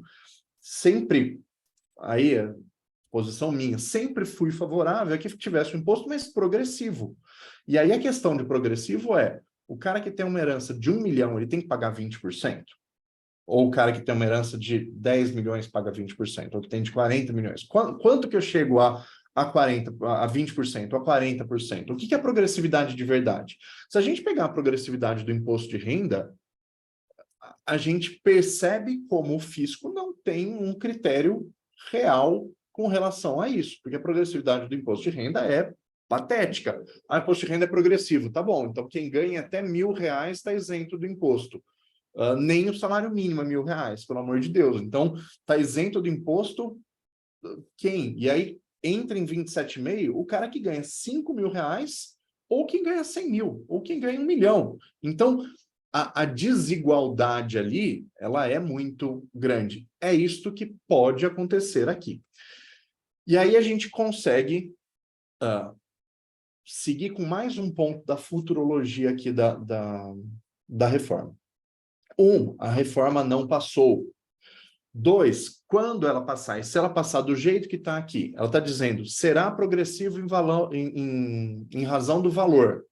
Tá bom. O que é esta progressividade? Vai ter alguma lei federal complementar, por exemplo, não está exigindo lei complementar para isso, mas vai ter alguma lei federal tentando criar essa progressividade? A resolução do Senado, que até então só fala, terá suas alíquotas máximas fixadas pelo Senado. O Senado pode colocar progressividade? Pelo que está na Constituição, não, mas e se vier? Tem gente que já fala, vai ser alíquota única não, vai ser alíquota progressiva para todo mundo, para que a progressividade seja a mesma, para que ela seja padrão para todo mundo. É extremamente errado isso. A gente sabe que o poder de compra no Brasil, o dinheiro não compra a mesma coisa nos mesmos lugares. Então, regiões aqui de São Paulo, do Rio, Minas, de Belo Horizonte, de Porto Alegre, com R$1 milhão, tem lugar que você não compra um kitnet. R$1 milhão em cidades do interior de alguns estados do Brasil, você monta a maior mansão possível e imaginável. Então, R$1 milhão é muito ou é pouco? Eu ter uma progressividade com R$1 milhão é muito ou é pouco? Eu vou ter algo federal falando o que é essa progressividade ou não? Cada estado vai ter a sua. Isso é futurologia. A gente não consegue saber. Minha opinião, cada estado vai ter o seu. Tem estado que já é progressivo. O Rio já é progressivo, Mato Grosso já é progressivo, Bahia é progressivo, Santa Catarina é progressivo, tem vários lugares que são progressivos. Meu medo com a progressividade, aonde não é progressivo, é qual o valor. Mato Grosso, por exemplo, você chega no teto em 1,5 milhão. O Rio, eu não lembro, eu fiz as contas na mentoria, porque eu tinha 2 pessoas do Rio, mas também não é muito. Acho que é entre 1 milhão, 1,5 milhão, você já chega na alíquota máxima. O que não é uma super herança. Às vezes a pessoa está ganhando um apartamento. Então, que vale mais do que isso. E ela não tem renda, ela vai ter que vender o apartamento em inventário, né? E aí, esquecendo o planejamento, vai imaginar o imposto pura e simplesmente do jeito que ele é para ser. Mora uma família, mora uma senhora com a filha dela já idosa também, num apartamento no Leblon que foi comprado pelo marido na década de 60. Esse apartamento hoje vale 4, 5 milhões de reais. A senhora morre, a filha ali de 60, 70 anos que mal paga condomínio, compra, não sai de casa, tem que vender o apartamento. Com um alvará judicial, porque a mãe morreu e está ali, para poder pagar o imposto, porque ela não tem como pagar um imposto numa alíquota de 20%, ou que seja 8%, porque esse apartamento vale isso. Então, sem alguma forma de planejamento seguro, previdência privada que junte para isso, holding quando dá, mudança de domicílio, o que quer que seja, não dá para pagar. Então, qual vai ser essa progressividade? A gente não sabe qual vai ser a progressividade. Tem lugar que já é progressivo, vai ser pouco. O que dá para saber é, São Paulo, por exemplo, que é uma alíquota única de 4%, está errado. A gente vai ter que ter alguma mudança aqui. Preciso chegar a 8%? Não, mas eu preciso ter uma mudança da lei aqui. Então, hoje, na verdade, eu tenho 2 alíquotas em São Paulo. Então, a alíquota de 0 até tantas UFESPs, que dá R$85 mil em 2023. Então, eu tenho a alíquota de 0 até R$85 mil e alguns outros zeros, tá? Então, para único imóvel, acho que até R$250 mil. Tem vários zeros ali. Mas eu tenho uma alíquota de 0, o resto é 4. Eu preciso passar de 4 para ser progressivo? Não. Eu posso fazer, olha, 0, meio, 1, 2 e 4. Continuo sendo progressivo e não aumentei tributos. Dá para fazer isso no Amazonas, que é 2%? Mais difícil, né? A progressividade aqui é 0, meio, 1,5 e 2. Dá para fazer sem aumentar, mas são 2 estados que vão ter que mexer nas próprias leis, para conseguir trazer a progressividade. Vão aproveitar para chegar em 8? Não sei. Se mudar o teto, vai chegar até o teto? Não dá para saber. Então, a gente está aqui muito em exercício de futurologia. É bem provável que eles mudem critério de avaliação. Onde ainda passa critério de avaliação, a valor contábil das cotas, esse tipo de coisa, isso provavelmente eles vão aproveitar a mudança. E, de novo, vamos lembrar o que eu falei antes da gente começar a ver a emenda. A emenda precisa passar, ou não é que ela precisa passar. O Estado de São Paulo pode mudar agora e criar uma progressividade agora, nesse momento? Pode. Vai fazer isso? Improvável. Improvável porque, eu não sei se realmente vai passar uma progressividade. 2, se passar a progressividade, será que existe um movimento para aumentar o teto? E se aumentar o teto, para quanto vai aumentar? Então, vou passar alguma coisa sendo progressivo agora até 8, e de repente aumenta para 20, e eu quero chegar a 20. Eu quero chegar a 20 para quem tem mais de 100 milhões, não interessa, mas eu quero chegar a 20. Vou fazer 2 alterações? Então, improvável que algum estado faça uma mudança legislativa antes da PEC. A PEC, de novo, está para ser julgada, está para ser apreciada pelo Senado em outubro. Se não mexerem, ela pode ser promulgada pelo Congresso em outubro. Se mexer, tem que voltar para a Câmara. E aí só vai ser promulgada em novembro. Promulgou em novembro. Tem progressividade? Não, tem obrigatoriedade da progressividade. Para ter a progressividade, o que eu preciso? O Estado que já é progressivo, ótimo, já atende esse requisito. O Estado que não é progressivo, a Assembleia Legislativa vai ter que pegar novembro, dezembro ali, passar uma lei. Esta lei pode valer esse ano? Não, só o ano que vem. A gente já falou isso aqui também nos disclaimers iniciais ali. E ela precisa de 90 dias. Ah, então não dá para ser o ano que vem? Dá para ser o ano que vem, desde que tenha 90 dias. Então, se passar no dia 30, se for sancionada e publicada no Diário Oficial do dia 31 de dezembro, o que acontece? Ali pelo dia 3, 4 de abril, vamos considerar que 90 dias caísse em 31 de março. Nos 90 dias é que ela vai passar a valer, depois disso. Então, em janeiro não tem progressividade ainda. Em fevereiro não tem nova alíquota. Vai ter em abril, para falecimentos que aconteçam a partir de abril, para doações que sejam realizadas a partir de abril. Então, é possível que tudo isso aconteça. Se não acontecer, não deu tempo e não publicou agora em 2023. Tenho que ser progressivo, mas a reforma atrasou, o Senado mudou substancialmente, voltou para a Câmara só aprovou isso aqui no final de dezembro não deu tempo dos estados que queiram mudar a legislação ainda, e só promulgou dia 2 de janeiro do ano que vem. Eu tenho anualidade, só vai valer em 2025. Então, tenho 90 dias tranquilo, 90 ainda está ali, mas só vai valer em 2025. Então, tem vários Cs para que essa mudança aconteça em 2024.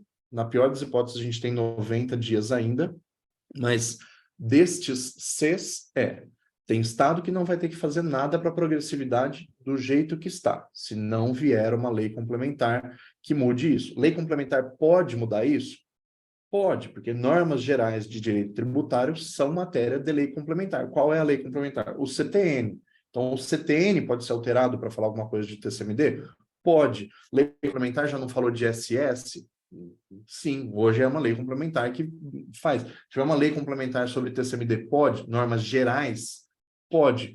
A alíquota é uma norma geral? Se eu falar que a progressividade tem que respeitar no mínimo tanto, no mínimo essas alíquotas, então eu não posso falar que, olha, até inventários de até 50 mil reais estão isentos, até 100 mil reais está 2%, até 200 mil reais é 4%, a partir de 300 mil reais é 8%, e se a alíquota for para 20%, a partir de 400 mil reais está em 20%. Posso ter uma lei complementar impedindo que os estados façam uma aberração dessa? Posso. Vai acontecer? Ninguém sabe. A gente ainda tem que esperar, tem alguma água para rolar ainda. E quando vier, a gente vai ter que trabalhar com as informações que a gente tem. A gente vai ter que trabalhar com o que a gente tem na mão. A gente vai ter que ver qual a legislação de cada estado. Vou encaixar em algum estado diferente? É certo que São Paulo vai mudar, é certo que Manaus vai mudar, porque nenhum dos dois tem progressividade. Então, os estados que a gente sabe que não reavaliam ainda, né, então, são favoráveis para isso, e tem alíquotas, ainda que São Paulo não seja tão favorável quanto o Amazonas, tem um valor que ainda é agradável montar aqui, porque você faz a 4% sem reavaliar, é bom, estes estados vão mudar. Então, o planejamento vai mudar. O que mudou ainda, quando vai mudar em 2024, a gente não tem garantia. Aqui, a gente só tem a progressividade. Todo mundo que está dizendo que vai aumentar, eu acho que tem razão. Eu acho que o Senado vai aproveitar e vai mudar esse teto aqui. E aí, todos os estados que queiram aproveitar para readequar a sua progressividade ou para criar progressividade pela primeira vez, vão querer também aproveitar essa mudança de teto.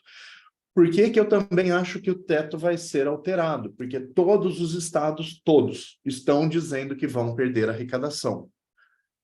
Vão? Não, não vão, mas está todo mundo dizendo que vai. São Paulo, Rio, então Sudeste e Sul em geral. Estou falando, eu vou perder a arrecadação porque o IVS, o CBS estão indo lá para o estado de destino mais do que tinha hoje. Então, hoje a gente tinha para relação de consumo, para tudo mais, eu estou perdendo a arrecadação. Os estados que estão ganhando arrecadação nesse montante estão dizendo, eu posso até não estar perdendo em arrecadação, mas por não poder dar benefícios fiscais, porque eu não tenho mais essa competência legislativa tributária para mexer no tributo do meu estado e dar vantagem aqui, eu não estou atraindo empresas. E ao não atrair empresas, eu não tenho a economia tão aquecida e todos os outros tributos que não sejam ICMS aqui. Então, tá todo mundo dizendo que vai perder. Essa era a ponta da negociação. Como é que eu não perco? Põe o TCMD mais alto. Então, negocio isso. Tem um custo político? Tem esse custo político. Mas esse custo político, para o Estado, jogar que isso aqui foi parte da reforma tributária, que isso foi o governo federal, que isso aqui não foi o próprio Estado, é um passo. Então, é muito provável que aumente. Por isso, a gente vai ficar trabalhando, não falar, você tem que fazer planejamento, vai aumentar, vai aumentar, vai aumentar. Se for o seu estilo de venda, vai. Eu não gosto desse estilo de venda, mas a gente tem que entender se o cliente fala, olha, vai aumentar, eu tenho que conseguir pelo menos desenvolver esse raciocínio com ele. Falar, existe sim uma chance grande de aumento com estes fundamentos. Então, aqui em São Paulo, não tenho como não dizer para o cliente que tem uma tendência de aumento. Tem uma tendência de aumento, porque a gente tinha um projeto que foi rejeitado, possivelmente por conta da reforma tributária. 2, porque o Estado de São Paulo vai ter que fazer essa mudança, e ele vai ter que fazer essa mudança porque não é progressivo, e aí para aproveitar e mudar é um passo. 3, porque vai perder a arrecadação, São Paulo vai efetivamente perder a arrecadação, e vai querer fazer. 4, porque os fiscais que fazem ICMS, na pior das hipóteses, em 2033, vão perder as suas funções, né? Tá bom, vai ter competência estadual para fiscalizar, estão deixando. Mas bem menos de um tributo que vai estar todo mundo meio perdido ainda. Então, usa esse tempo e vai atrás do TCMD, já fecha essa barreira. Então, eu tenho motivo para falar que vai aumentar. Agora, quanto? É a Constituição? Foi a reforma que disse que vai aumentar? Não, a reforma tem uma frase muito simples da reforma. Será progressivo. Tem estado que fala, o meu já é, beleza, não tem que fazer mais nada. Tem estado que fala, vou ter que mexer na minha legislação, com anterioridade e noventena. Então, esses são os pontos de atenção aqui. Gente, dúvidas até aqui? Vamos lá para o finalzinho, até porque quase 10 já. O que muda na questão de domiciliados no exterior? Eu ainda preciso de lei complementar? Sim, isto não mudou. E está claro, inclusive, a mudança está dizendo que não mudou. Está dizendo, até que a lei complementar regule o que está dizendo que a lei complementar vai regular. Então, eu continuo precisando de lei complementar. Vale isso daqui. De todos os pontos da reforma, esse é o que eu tenho mais dificuldade de interpretar como é que os estados vão se comportar até aqui. Eu estou entendendo, estou interpretando que aqui não teve a sequência da ADO, da ação declaratória de inconstitucionalidade por omissão que o Supremo julgou sobre tributos do exterior, sobre a falta dessa lei complementar, qual o impacto dela. Eu não acho que supriram, até porque não tem a lei complementar. Mas, ao dizer que até que tenha lei complementar é isto que vale, eu estou, de certo modo, dizendo que a efetividade do comando constitucional já existe. É diferente do que o Supremo disse. O Supremo disse, enquanto não tiver lei complementar, não pode. Aí vem a Constituição, isto é, uma PEC. Vamos lá, o Supremo falou, enquanto não tiver lei complementar, não pode cobrar. Agora vem uma PEC e fala assim, olha, até que tenha lei complementar, vocês vão aplicar essa regra. Ele não está dizendo a lei complementar seguirá essa regra. Esses são os critérios que a lei complementar deve conter, o que seria super razoável também. Os critérios são razoáveis. Então, é assim que deve aplicar. Então, de certo modo, é possível que os estados venham atrás de cobrar. Então, planejamentos que tenham a perna internacional têm que estar de olho nesta mudança aqui. Pouca gente está falando, por quê? Porque foram lá e leram só lá em cima, não viram o resto das disposições. O que está dizendo? A primeira parte, 1 e 2, aqui, eles são exclusivamente de competência tributária. Então, quem vai cobrar? Está dizendo quanto que cobra do que está lá, qual base de cálculo, isso continua valendo as leis estaduais normais. O que está dizendo aqui não foge do que seria óbvio. Então, na primeira parte aqui, não está fugindo do óbvio. Vamos pegar. Relativamente a bens imóveis, respectivos direitos, o estado da situação do bem ao Distrito Federal. Tá bom, estou dizendo. Antes eu tinha doador ou decujus no Brasil. Aonde que eu cobro o imposto dos imóveis? Aonde estiver o imóvel. E doador ou decujus no exterior. Aonde eu cobro? Lei complementar vai ver. Mas espera aí, qual que era o óbvio? O imóvel vai ser lá. O que essa lei complementar deveria dizer? Que o imóvel vai ser no local de situação do imóvel. O que as leis estaduais que tentavam cobrar e que foram impugnadas, inclusive, em todas as brigas, falta lei complementar, etc., diziam? Com relação ao imóvel, eu estou cobrando o que está aqui. São Paulo nunca tentou cobrar um tributo de uma fazenda no Mato Grosso para um cara que mora fora do Brasil. Então, a primeira parte é óbvio, só está dizendo onde tiver bem é quem vai cobrar. Ok, não está criando uma hipótese nova, não está fazendo nada disso. O risco da, entre aspas, hipótese nova só está no fato de que até a lei complementar, ou seja, eu continuo precisando de uma lei complementar. O Supremo não falou que tem que ter, mas olha, até a lei complementar vale isso, ou seja, já tem alguma coisa que eu posso fazer? Sim. Então, o que tem agora eu podia discutir se o Estado tentasse cobrar. Agora, eu ainda posso discutir qual é o resultado dessa discussão. Será que a gente vai ter uma mudança de interpretação jurisprudencial em função disso? Então, não é o conteúdo do 1. O 1 está tranquilo. Não é o conteúdo do 2. O conteúdo do 2 também parece óbvio. Eu acho que ninguém aqui teria uma ideia diferente dessa. Se o doador tiver domicílio ou residência no exterior, no estado onde tiver o domicílio donatário. Então, beleza, né? Então, estou doando para alguém que está em São Paulo, vem para São Paulo. Estou doando para alguém que está na Bahia, vai para Bahia. Estou doando para alguém que está no Amazonas, vai para Amazonas, para Roraima, qualquer coisa. Parece óbvio, parece uma regra, ok. Ah, não, mas e se o donatário também não tiver aqui no Brasil? Então, não tem um estado do donatário, né? A regra, vamos lembrar, doador. Tá confirmada ali. Regra para bens, para doador no Brasil é o domicílio do doador. Doador no exterior, então, se eu não tenho doador no Brasil, o doador está fora, local do donatário. E se o donatário não estiver aqui? Aí a gente faz no local de situação dos bens. Também parece óbvio. A gente não tem dificuldade de interpretação nisso daqui. Eu posso até ter um pouquinho de dificuldade de falar aonde se encontrar o bem móvel. Então, para semovente, para boi, não tenho dificuldade. Para dinheiro em banco, eu falar que é no local da agência bancária que está aquela conta, teoricamente eu não tenho dificuldade. Ações em bolsa, eu vou falar que é a B3, ou se eu tiver uma corretora, um agente autônomo, onde está ali, posso ter alguma coisinha assim. Holding, ou empresas que não sejam holding, não parece que está difícil, onde ela estiver registrado. Então, até aqui, esse comecinho aqui, está tudo ok. De novo, não mudou, entre aspas, nada. Está só um óbvio aqui que se tivesse uma lei complementar era isso que ia estar. Se não tivesse lei complementar, acho que todo mundo aqui interpretar meio que dessa forma aqui, fala, tá, onde que eu recolho? Só disse quem recolhe.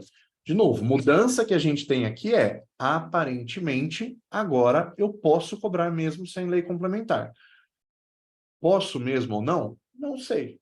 Vai depender. Hoje está proibido cobrar. O Supremo diz que não pode cobrar, porque não tem lei complementar.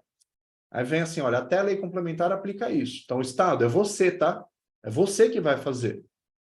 Se o Estado cobrar, o que que eu vou ter que fazer? Se o Estado não cobrar, tá ok. Se o Estado cobrar, o que que eu vou ter que fazer? Discutir. Falar, olha, não tem lei complementar, a ADO do Supremo tem essa linha aqui. Vou ganhar? Não sei. Para mim, tem uma redação clara o suficiente para dizer que mesmo sem lei complementar, os estados vão conseguir cobrar, porque todos os outros critérios os estados já têm. O critério que a gente realmente não tinha era, e aí é o 3 que eu vou entrar, riscos de bitributação, e o critério que a gente realmente não tinha era quem cobra. Né? Ah, o último domicílio do cara foi aqui, né? da pessoa que está doando. Ah, o donatário está aqui, mas o bem está em outro lugar. Eu podia ter alguma disputa, assim, eu podia ter algum problema de guerra fiscal. Talvez a gente tenha cobranças aqui. Maior problema que tem para mim hoje, claro, se esse problema agora é que eu posso ter a cobrança, não basta aquela saída de domicílio fiscal para quem fazia pura e simplesmente. Mas mesmo quem não fazia, a gente não tinha cobrança para bens que estavam no exterior. O bem no exterior só era tributado no exterior. E aí vamos começar com bem mesmo, aquele que é bem claro a situação disso. Um imóvel. Eu sou descendente de português, eu tenho um apartamento em Lisboa. Moro no Brasil, meus herdeiros estão no Brasil, ou então estou doando para meu filho que está no Brasil o meu apartamento de Portugal.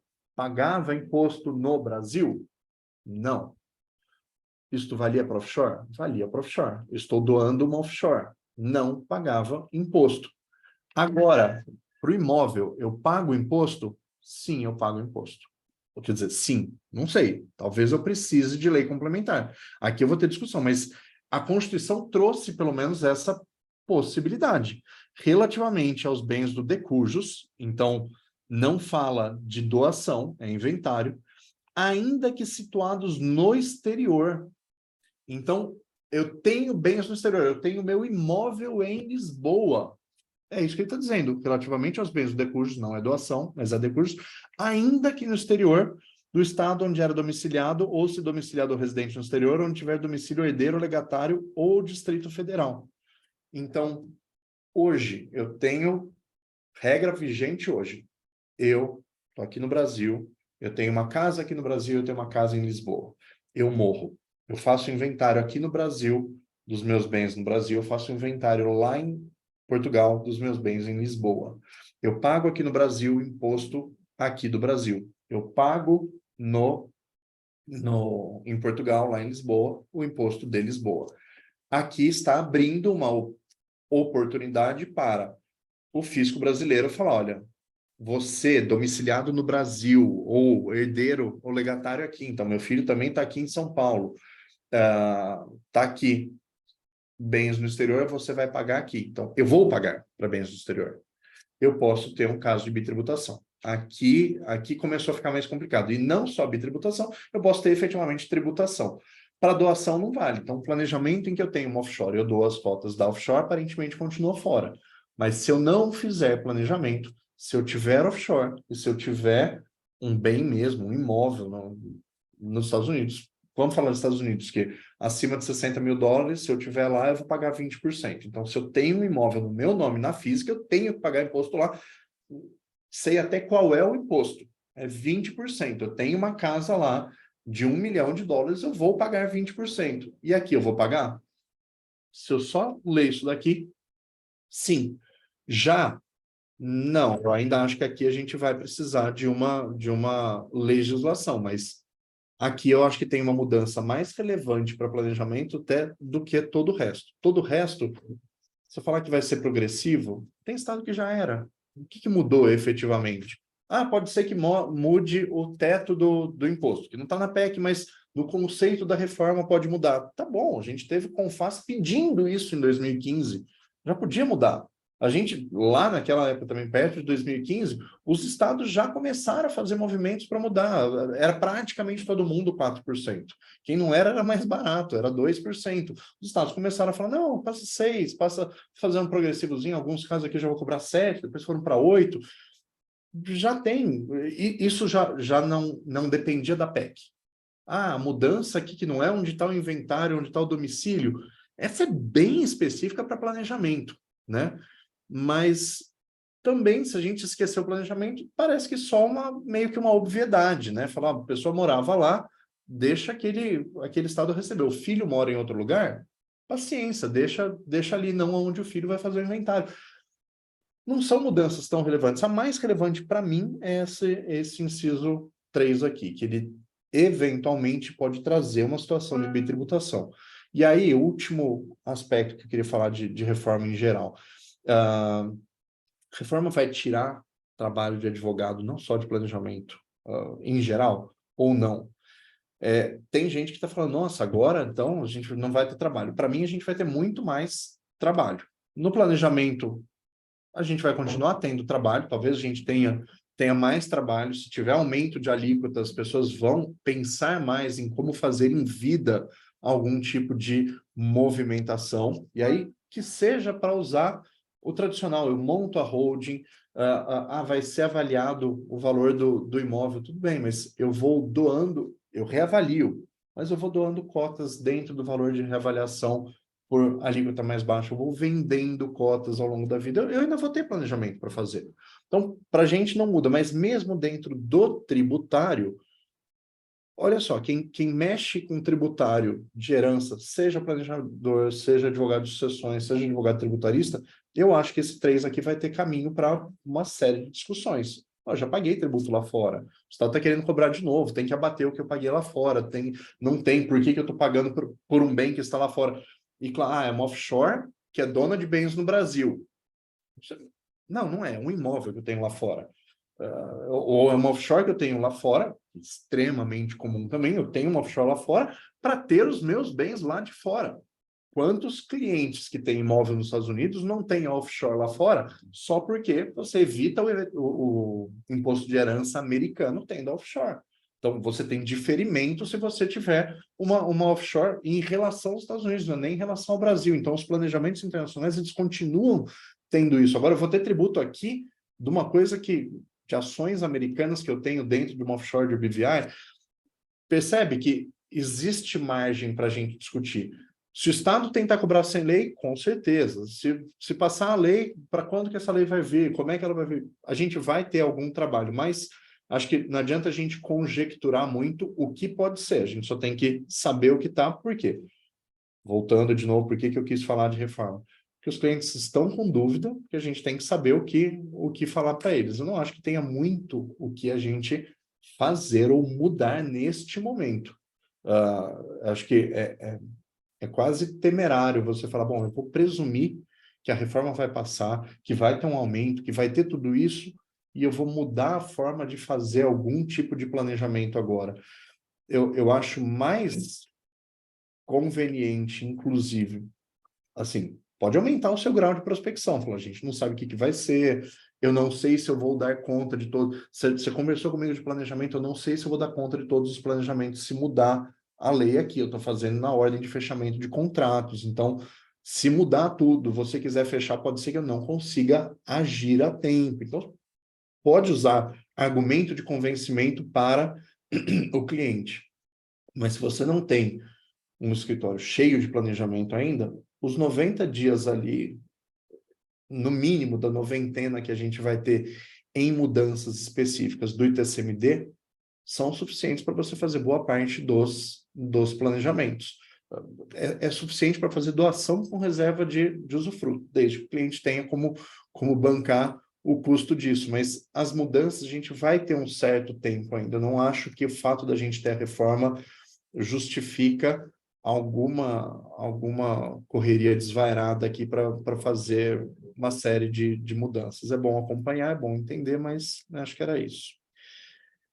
Dúvidas? Então, gente, a gente deixa para fazer as dúvidas normais da nossa mentoria quinta que vem. Não chegamos às 10h30, mas sei que teve bastante assunto. Qualquer coisa, tô às ordens aqui. Tá bom? Até uma próxima. Tchau, tchau. Tchau, tchau. Bom dia, bom dia. Bom dia.